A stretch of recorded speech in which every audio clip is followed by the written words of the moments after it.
battery sa 3.7 na volts.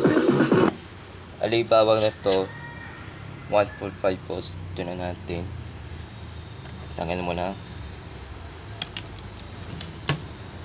Mga kaibigan, tapos ang battery 3.7 volts.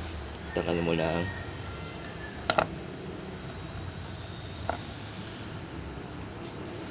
Huwag mong mainat kasi mataas 3.7 volts.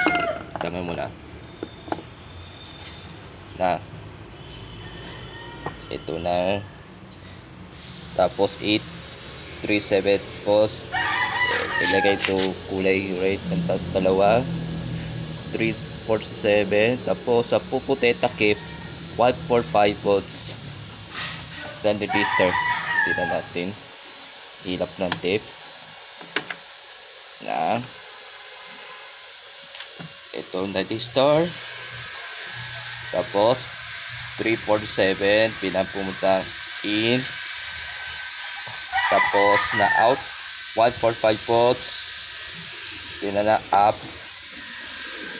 Up 347 volts. Nakita ng takip. Pupunta to. Ang labo ng camera na 347 volts. Tapos pinatakip ang puti.